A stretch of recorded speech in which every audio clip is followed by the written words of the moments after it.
साबिक गवर्नर मोहम्मद जुबैर साहब हमारे साथ मौजूद है। सर, बहुत शुक्रिया आपके वक्त का। सर, मौजूदा हुकूमत इस बजट जो पेश किया गया इसको कह रही है अवाम दोस्त बजट है। आप बताइए कैसे अवाम दोस्त बजट है सर? जो चीज एक चीज जिसकी बात अभी तक नहीं हुई ना, बाकी सब की बात हुई है। प्राइमरी सरप्लस की भी हुई है, फिजिकल डेफिसिट की भी हुई है, करंट अकाउंट डेफिसिट की भी हुई है, आईएमएफ की भी हुई है, सब चीजों की एक लफ्ज नहीं निकलता अरब अवाम कि जी देखें हम ये बजट लेके आ रहे हैं। अवाम 200 बात की बात है। इससे बेरोजगारी कम होगी, इस बजट की वजह से गुर्बत कम होगी, इस बजट की वजह से महंगाई कम होगी, और जिसका बराह रास्त फायदा होगा अवाम को। अवाम के लिए तो आपने मार दिया है। मैंने जो अभी बजट अपनी प्रेस कॉन्फ्रेंस, आप अगर एक बजट का एक टारगेट अचीव करते हैं, और वो करते हैं इस वजह से कि आप उन प्रोजेक्ट्स को कट करते हैं जो प्रोजेक्ट्स अवाम के लिए जरूरी है। लाइक पाकिस्तान के 75% अवाम को साफ पीने का पानी नहीं मिलता, और आप वो प्रोजेक्ट्स जो हैं उसको कैंसिल करके आप रोड्स जो बन रही हैं जो असेंशियल है विलेज को पहुंचने के लिए, आज तालीम का बजट पाकिस्तान की तारीख में सबसे कम करके 0.8%, आप हेल्थ का बजट सबसे कम करके, डेवलपमेंट स्पेंडिंग को काट के, वहां तो काट ले उन प्रोजेक्ट के लिए, लेकिन एमएनएस के लिए नहीं कटौती। एमएनएस को वही मिलेंगे billions and billions of rupees. तो ये कौन सा इंसाफ है? ये कौन से अवाम के लिए बजट है? और ये इतना खराब होता चला जा रहा है। मैं ये नहीं कह रहा कि आज से 4 साल या 6 साल पहले, हम जिस जगह पर बैठ गए हैं, एक सवाल तो बनता है कि आखिरकार पाकिस्तान दूसरे ममालिक से पीछे क्यों रह गया इतना। बांग्लादेश, एक वजीर मेरे साथ टॉक शो में कह रहे थे अब आप बांग्लादेश से हमारा मुकाबला करेंगे, तो फिर किससे करें मुकाबला अगर बांग्लादेश से भी नहीं कर रहे। मतलब याद दिलाने के लिए कोई हमें सबको शर्म आनी चाहिए कि आज हम तालीम के हवाले से, सेहत के हवाले, कोई सेहत का इंडिकेटर उठा लें। एक एक इंडिकेटर मैं बता देता हूँ, इन्फेंट मोर्टेलिटी, कि हर 100 बच्चा जो पाकिस्तान में पैदा होता है उसमें से 28 दिन के अंदर अंदर 47 मर जाते हैं। ये 194 कंट्रीज हैं यूनाइटेड नेशंस की, उसमें से 194 में से 193rd वर्स्ट है। सिर्फ साउथ ऑफ सुडान हमारे से खराब है। तो ये सवाल, और ये तो सिर्फ एक इंडिकेटर नहीं है। पोलियो उठा लें, जो मर्जी उठा लें, आप आउट ऑफ स्कूल चिल्ड्रन उठा लें, आप स्टंटेड चिल्ड्रन उठा लें, तो कहाँ जा रहे हैं हम? सिर्फ अलीट के लिए, सिर्फ अलीट की इतनी जो उनकी जो पर्क्स एंड प्रिविलेजेस है। आप, मैंने बताया ना कि उनका बजट बढ़ा दिया जो हुकूमत चलाने के लिए, जो हुकूमत के पर्क्स एंड प्रिविलेजेस के लिए, उनकी अयाशियों के लिए, उनके जहाजों के लिए। तो 8,883 रुपए कमाने वाला कह रहे हैं गरीब नहीं होगा अब।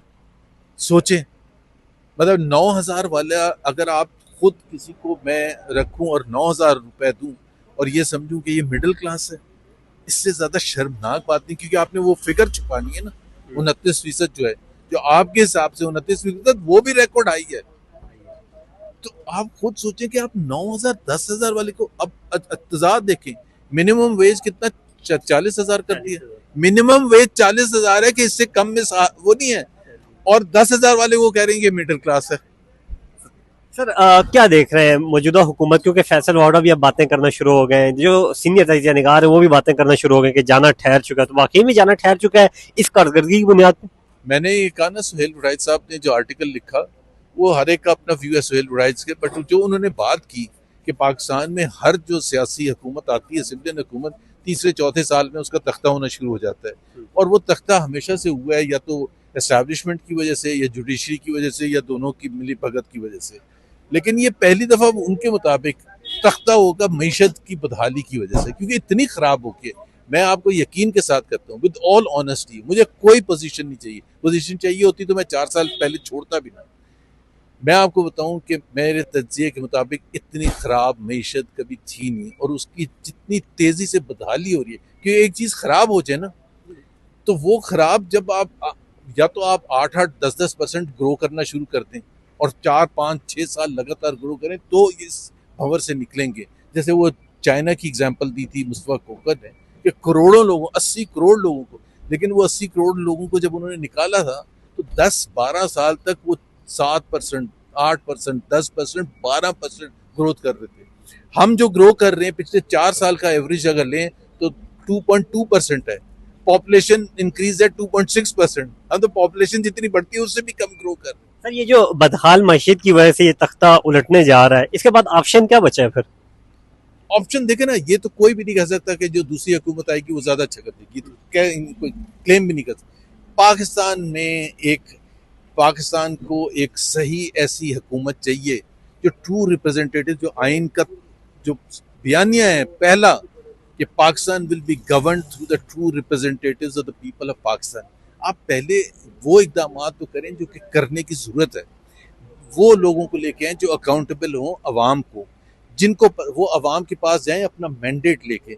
ये मैंडेट है, ये मैं फॉरेन पॉलिसी का मेरा मैं करना चाहता हूँ, पीसफुल रिलेशंस, ट्रेड जो भी है, या नहीं करना चाहता हूँ, ये मैं मईशत का मेरा प्रोग्राम है, ये मेरा गवर्नेंस का है, ये सारा कुछ है।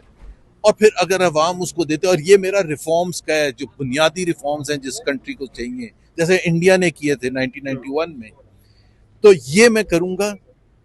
अगर लोग उसको वोट देते हैं तो फिर उसके पास वो राइट होगा कि वो उसको मुश्किल तरीन रिफॉर्म्स को इम्प्लीमेंट करे।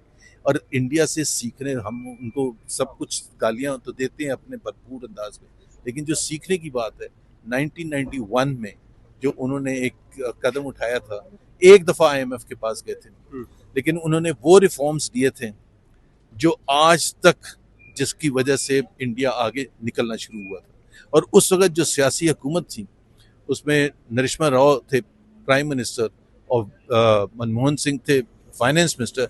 मनमोहन सिंह ने कहा था ये इतने सख्त रिफॉर्म्स होंगे कि आप अगला इलेक्शन हार जाएंगे, तो उन्होंने जवाब दिया था अगर हिंदुस्तान की उसमें बेहतरी है तो ठीक है हम हार जाएं। ये होती है सियासत। अगर आप इस दिल से करते हैं कि जी क्या हो गया अगर आपकी हुकूमत चली जाएगी, लेकिन याद करेंगे जैसे वो नरसिम्हा राव और मनमोहन सिंह को याद करते हैं, या चीन की लीडरशिप को याद करते हैं कि जिन्होंने ऐसे इकदाम उठाए जिसकी वजह से कहां पहुंच गया। मौजूदा हुकूमत को कोई याद रखेगा? मौजूदा हुकूमत को याद तो रखेगा, लेकिन उस तरह से भर भर के गालियों के साथ याद करेंगे सब। ठीक है, ओके।